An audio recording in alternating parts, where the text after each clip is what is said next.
Hello, you wonderful people, and welcome to another episode of Not Too Comic Book. This being a show where we talk about TV shows that are adaptations of comic books. For today's episode, I'm going to talk about Season 1, Episode 3 of Paper Girls. A lot of really interesting things went down in this episode, so let's break it down. Well, first and foremost, we got introduced to Larry's circumstances, him and Juniper.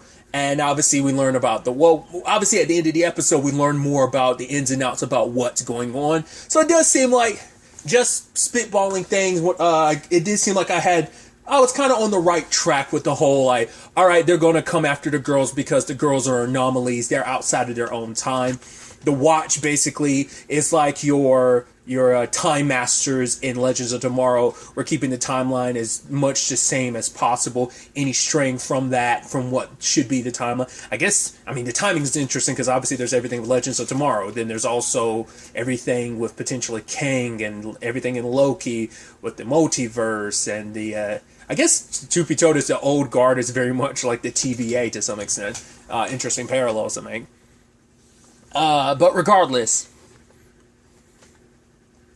what happened to Larry and Juniper is interesting. Once again, I don't know. I don't know what the clouds are significant of. Is that like time travel activity or something? Because the moment it went down, Larry immediately started recording. It's like, right, this is my testimony. This is my birthday. This is who you are. You're part of STF, the Resistance, and then he puts it away. He's like, blue tongues don't lie. And then he puts the headphones on and he covers his eyes too. So maybe whatever it is that, we find out later on that Juniper, her memories are wiped. So I guess what ends up happening is you go back to your ordinary lives or something. Because at first I thought Larry and Juniper were time travelers in themselves. They're not. They're people that exist in this time that I guess the STF ended up recruiting people in respective time periods, like Larry and Juniper, people in respective times to help them kind of change things. They're the underground, and I think, so they're just people from present day, because even Larry is like, yeah, I was born in 78 or something like that, right? So I'm thinking they get people from that whatever time period they're in, like I said, to fight. And so Juniper is just living her life, because I was like, how do you just go back to living a normal life? But it's like, right, this is your life. You just have no memories of everything related to the STF. And I guess that's how she met Larry, through all that. So all the memories of everything they went through, because he was heartbroken, because he was like, I'm so important to you. And she was on because she's like, how is this my voice recorded on this? But I guess it's such a permanent thing, because the moment she's starting to remember, it automatically kicks in and makes her forget again. I guess it's your classic time travel, memory wipe thing, Men in Black-esque, memory wipe, but also Legends of Tomorrow, they had their own memory wipe thing too, so that people wouldn't realize, time had changed and what they'd seen and all that, right? So, but Larry gets notified the moment the system got armed, the same one that Aaron activated. She luckily caught up with the kids. Sadly, Mac's not with them. She's with her brother, which when he saw her, because obviously he's like, no, this can't be real. And the way he was staring at her, I was like, she's not alive. Because she's like, man, look at you. It's crazy to believe you're a doctor. I was shocked. I was like, oh man, maybe he's not what you thought he was. But it's like, no, he's a full-blown doctor. And then the moment he's talking about it, he's like, you died when you were 16. You're like, Jesus. And even she's kind of like, wait, what? Because even later on, she's like, yeah, I apparently died 4 years from now, so that's great.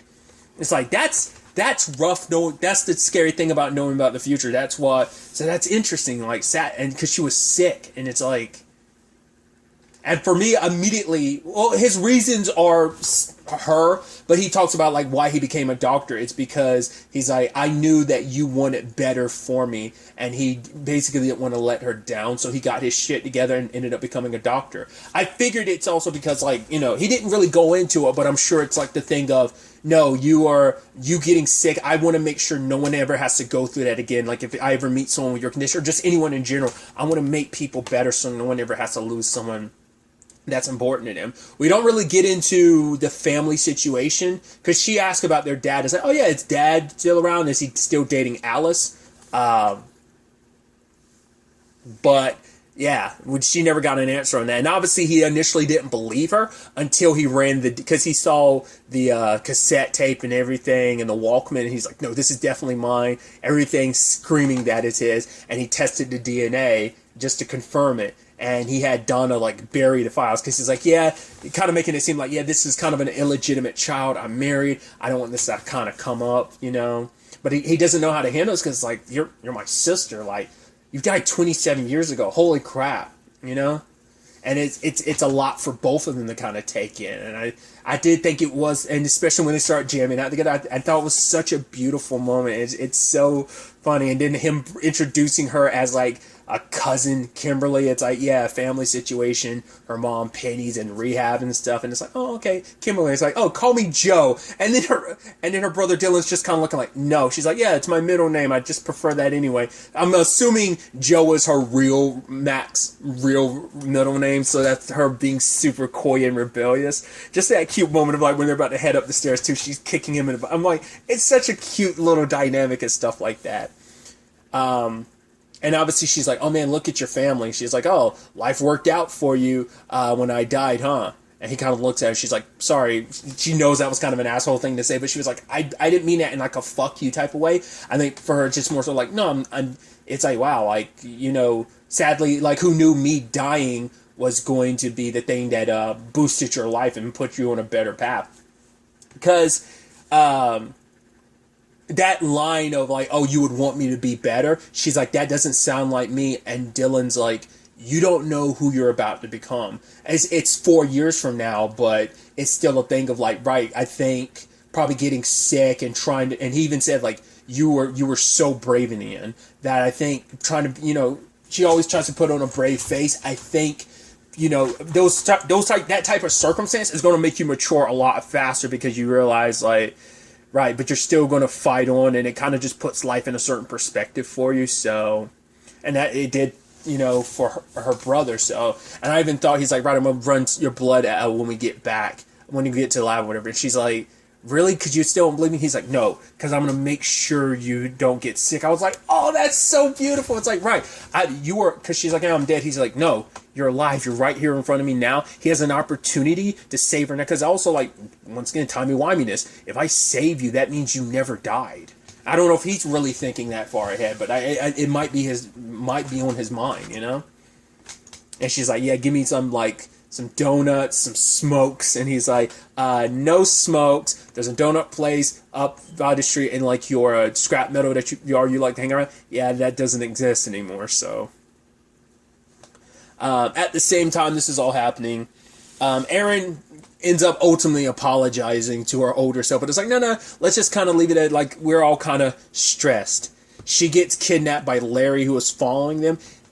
I'd have to go back to the last episode when the girls were walking. Wasn't there a vehicle that looked just like Larry's vehicle? I think that drove by them. Maybe I'm just being crazy. I thought that was the case. That'd be interesting if he happened to drive by them. And I don't know. I'm probably like reading too much into it. But it's like when the trio were like walking.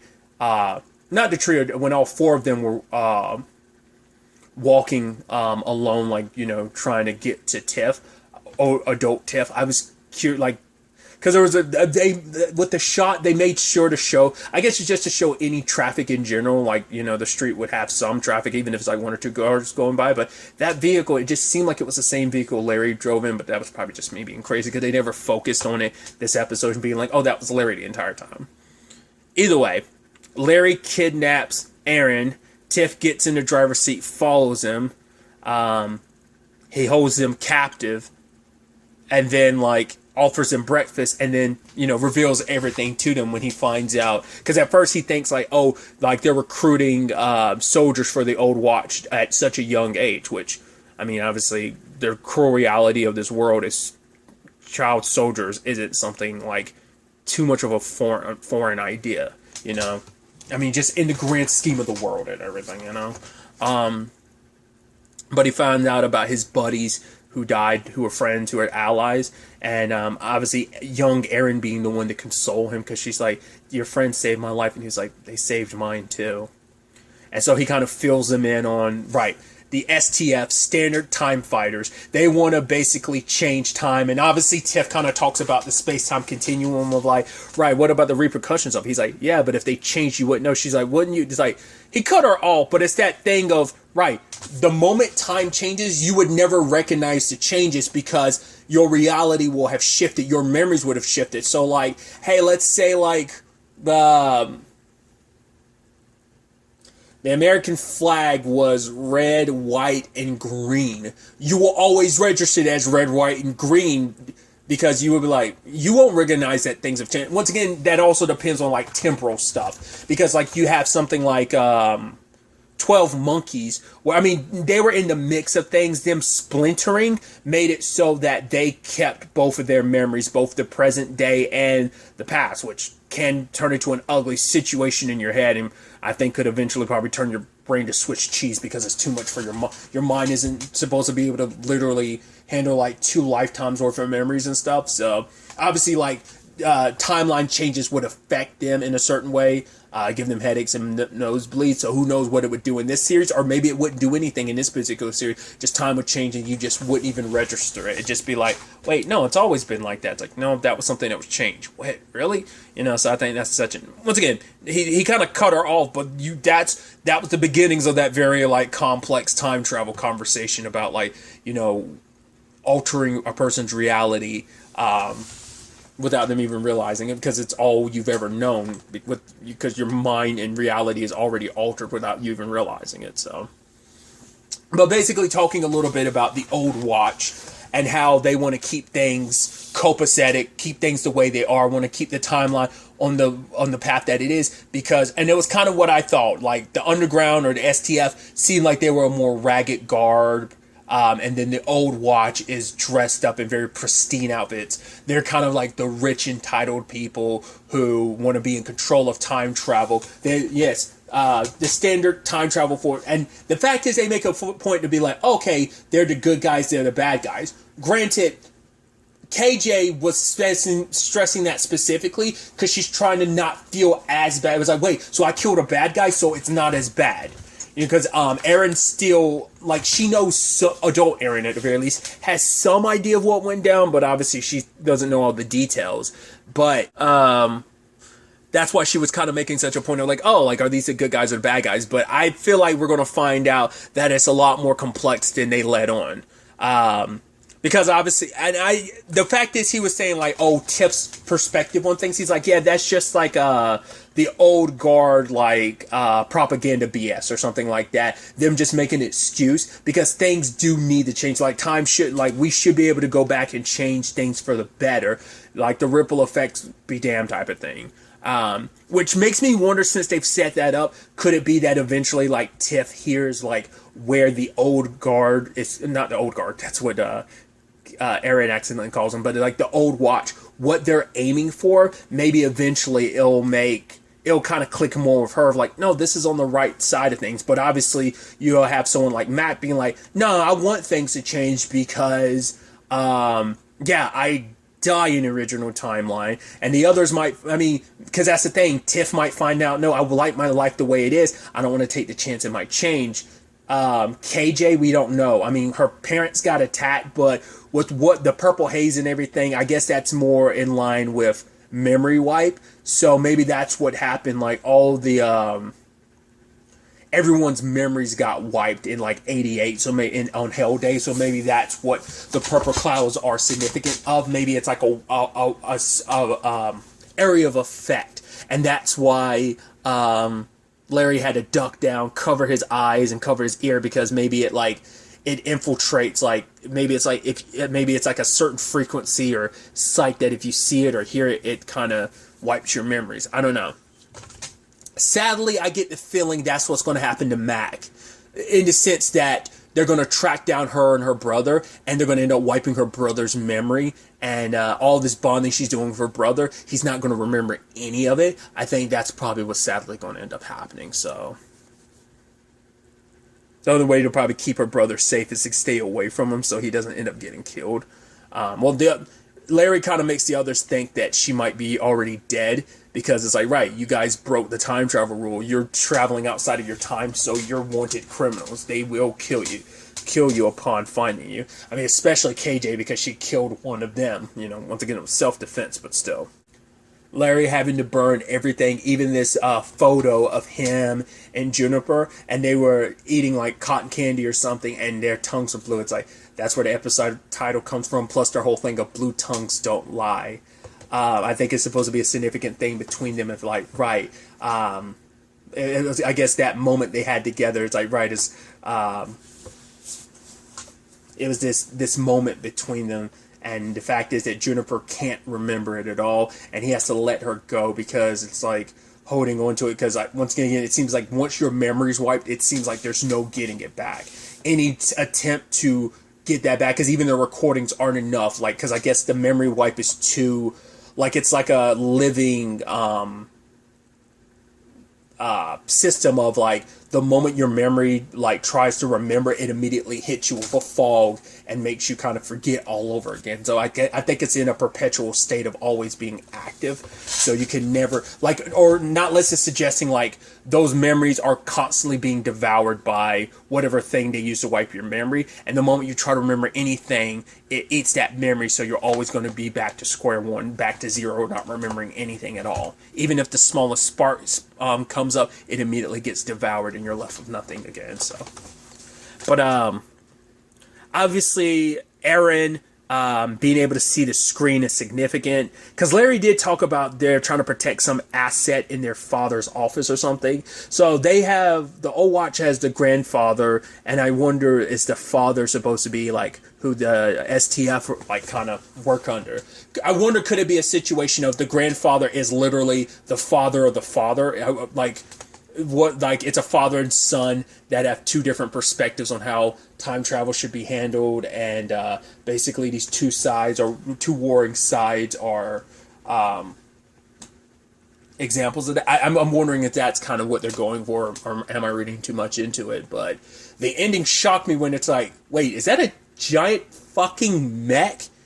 Okay, not where I thought this was going. Wasn't expecting it, because I know in the trailer you see like Larry, I believe it's Larry and Aaron, adult Aaron, in something, but I didn't realize it was a giant, what appeared to be a giant freaking mech. So that's cool, that's wild, that's crazy. So that's definitely going to be interesting to find out what that's all about. I also kind of feel like Larry's probably not going to make it out of, well, he might make it out of this, but he'll probably have his memory wiped in the end, sadly. So I'm very, very interested to see where the next episode ends up taking us going forward with all of this.